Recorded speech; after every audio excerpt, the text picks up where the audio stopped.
کوئی بھائی بھائی نہیں ہوتا. فیس بک پر بھائی بن کے چلے آتے ہیں. میری بہن کیا کر رہی ہیں آپ؟ اسلامی بہن کیا کر رہی ہیں آپ؟ ارے اسلام کے اندر کوئی اسلامی بہن کا کانسیپٹ نہیں ہے. فیس بک پر کوئی اپنا بھائی آپ کو بنا لے تو آپ اس کو بھائی مت سمجھیے. اسلام کے اندر بھائی صرف دو بھائی ہوتا ہے, ایک سگا بھائی ہوتا ہے اور ایک دودھ پینے والا رضائی بھائی ہوتا ہے. اسلام میں تیسرا کوئی بھائی نہیں.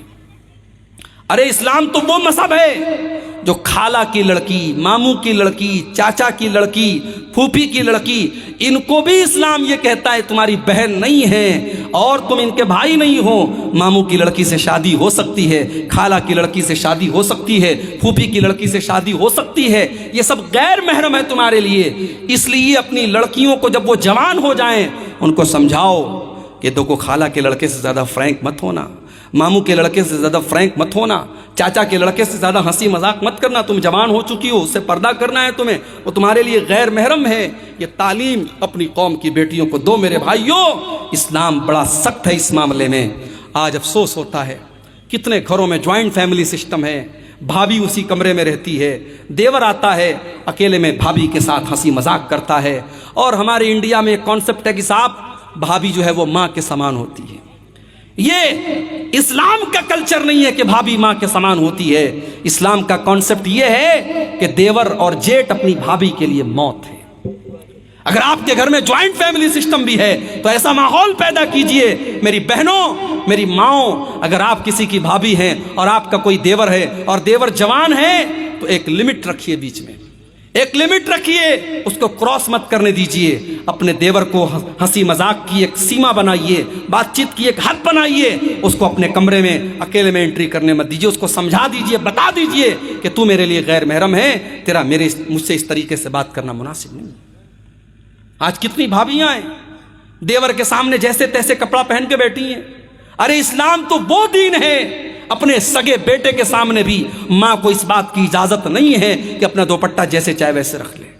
اپنی بھائی کے سامنے بہن کو اجازت نہیں ہے کہ بغیر دوپٹے کے رہے. اللہ نے قرآن میں اپنے محرم رشتہ داروں کے سامنے بھی دوپٹہ رکھنے کا حکم دیا. اللہ نے فرمایا وَلَا يَضْرِبْنَ بِأَرْجُلِهِنَّ لِيُعْلَمَ مَا يُخْفِينَ مِنْ زِينَتِهِنَّ.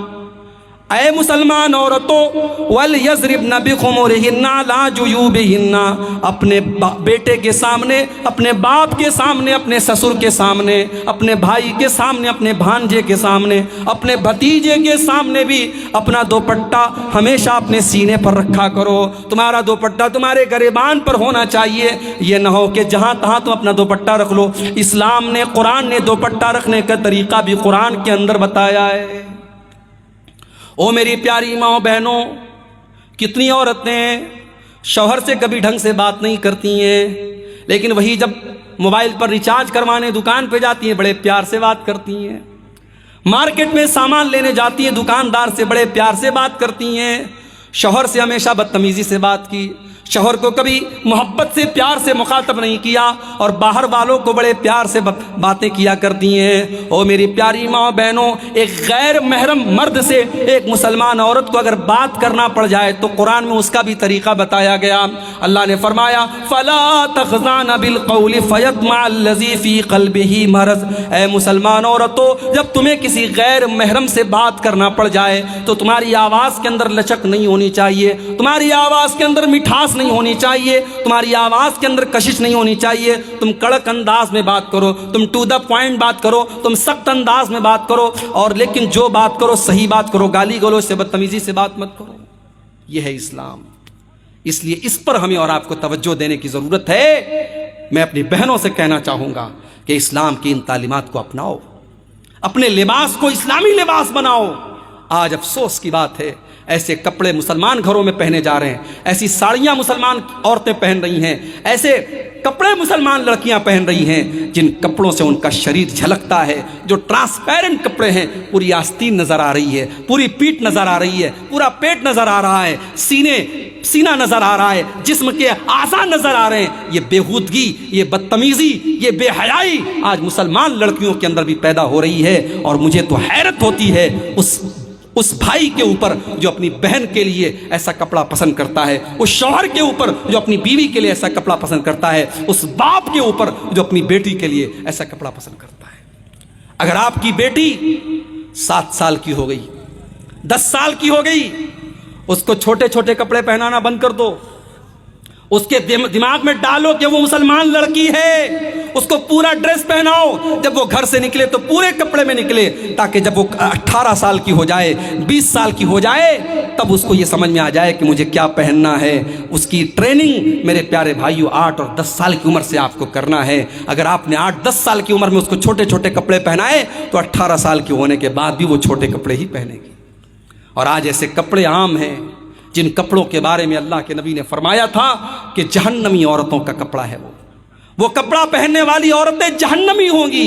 وَنِسَاءٌ كَاسِيَاتٌ عَارِيَاتٌ مُمِيلَاتٌ مَائِلَاتٌ، ایسی عورتیں جہنم میں جائیں گی جو کپڑا پہننے کے باوجود ننگی ہوں گی، جو دوسروں کو اپنی طرف آکرشت کریں گی اور خود ان کی طرف مائل ہوں گی. رؤوسهن كأسنمة البخت المائلة، اور ان کے ہیئر اسٹائل کا حال یہ ہوگا جیسے اونٹ کا کوہان ہوتا ہے. لا يدخلن الجنہ، ایسی عورتیں جنت میں نہیں جائیں گی، اور جنت میں جانا تو بہت دور کی بات ہے. ولا یجدن ریحہا، وہ جنت کی خوشبو بھی نہیں پائیں گی. اس لیے مسلمان عورت کا لباس صحیح ہونا چاہیے. ٹھیک ہے آپ کے بنگال میں اور بہار میں ساڑیاں پہنی جاتی ہیں، ساڑی بھی اگر آپ اچھے طریقے سے پہنے تو پورے جسم کو ڈھانکنے والی ساڑی بھی ہوتی ہے. لیکن گھر کے باہر جب نکلے تو صرف ساڑی میں نہ نکلے، مکمل سر سے پیر تک پردے میں نکلے. اور گھر کے اندر بھی اگر ہے تو ایسا کپڑا پہنے جس سے پورا شریر اس کا ڈھکا ہو. ایسا کپڑا پہننے کی اجازت نہیں ہے جس سے اس کا شریر نظر آئے. اپنے باپ کے ہی سامنے کیوں نہ ہو، اپنے بھائی کے سامنے ہی کیوں نہ ہو. تو یہ پہلی چیز ہے، عشق اور پیار کا چکر. دوسری چیز، والدین کی لاپرواہی بھی بہت بڑی ذمہ داری بنتی ہے والدین کی. آج یہ جو لڑکیاں مرتد ہو رہی ہیں، اس کے پیچھے والدین کی بھی بہت بڑی ذمہ داری ہے. آپ نے اپنی بچیوں کو پڑھایا لکھایا، لیکن آپ نے اپنی بیٹیوں کو کبھی یہ نہیں بتایا کہ اللہ کا مقام کیا ہے، رسول کا مقام کیا ہے، اسلام کیا ہے، ایمان کیا ہے. کبھی آپ نے اپنی بیٹی کو یہ نہیں بتایا.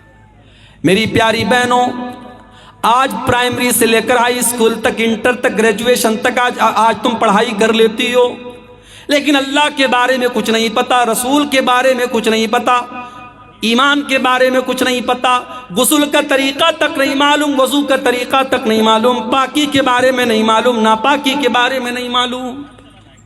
او میرے بھائیوں، اپنی بیٹیوں کو ایسی تعلیم دو کہ آپ کی بیٹی کم سے کم اس لائق ہو جائے کہ قبر میں اس سے پوچھا جائے من رب کا، تیرا رب کون ہے، ما دینوں کا، تیرا دین کیا ہے، من نبیوں کا، تیرے نبی کون ہے. تو آپ کی بیٹی جواب دے سکے. اتنی تعلیم تو دو، اپنے بچوں کو اتنی تعلیم تو دو کہ کل جب آپ کا انتقال ہو اور جنازہ کی نماز پڑھی جائے تو آپ کا بیٹا اس لائق ہو کہ کھڑا ہو کر کے اپنے باپ کی جنازے کی نماز پڑھ سکے، مغفرت کی دعا کر سکے. ارے کتنے بڑے بد نصیب ہیں وہ جنہوں نے بچوں کو پڑھایا لکھایا مگر بچوں کو اس قابل نہیں بنا سکے کہ بچہ کھڑے ہو کر کے اپنے باپ کی جنازے کی نماز پڑھ سکے. میرے بھائیوں، اپنی بیٹیوں کی تعلیم اور تربیت پر توجہ دو. اور میں اسی لیے اکثر کہتا ہوں، آپ کے کٹیہار میں اور بہار میں بہت ساری اہل حدیثوں کی مسجدیں ہیں جہاں عورتوں کا انتظام نہیں ہے. سال میں جلسہ کرانے پر 3 لاکھ 4 لاکھ روپیہ خرچ کر لیں گے، اور جلسہ کرانا مجبوری بھی ہے. مولوی صاحب، ہمارے علاقے میں جلسے کے بغیر مسجد نہیں بن سکتی، جلسے کے بغیر مدرسہ نہیں چل سکتا، جلسہ کرانا مجبوری ہے. جلسے برے نہیں ہیں، جلسوں کو اگر تھوڑا سا سدھار لیا جائے جلسے برے نہیں ہیں. مگر آپ مجھے ایک بات اپنے سینے پر، دل پر ہاتھ رکھ کے بتائیے میرے بھائی، اتنا خطرناک دور چل رہا ہے، فتنوں کا دور چل رہا ہے، آپ کی مسجد میں عورتوں کا انتظام کیوں نہیں ہے؟ کیا آپ اتنے غریب ہیں؟ کیا آپ کے پاس اتنی طاقت نہیں ہے کہ آپ اپنی مسجد میں ایک فلور اور بنوا دیں اور عورتوں کا انتظام کروا دیں؟ جس مسجد پر بھی جمعہ کی نماز ہوتی ہے وہاں عورتوں کا انتظام ہر حال میں ہونا چاہیے، ہر حال میں وہاں عورتوں کا انتظام ہونا چاہیے. اس لیے کہ سال میں 52 جمعہ ہوتا ہے، اور 52 جمعہ میں اگر آپ کے گھر کی عورتیں جائیں گی، آدھا گھنٹے کی 52 تقریریں سنیں گی، بہت ساری دین کی جانکاری آپ کے گھر میں آئے گی، اور بہت سارے فتنوں سے آپ کے گھر کی بیٹیاں بچیں گی. میرے بھائیوں، یہ افسوس کی بات ہے کہ بہار اور بنگال میں اہل حدیثوں کے علاقوں میں مسجدوں میں عورتوں کا انتظام نہیں ہے. کتنے علاقوں میں عید کی نماز میں، عیدین کی نماز میں عورتوں کا انتظام نہیں ہے. اگر نہیں ہے تو انتظام کیجئے میرے بھائی.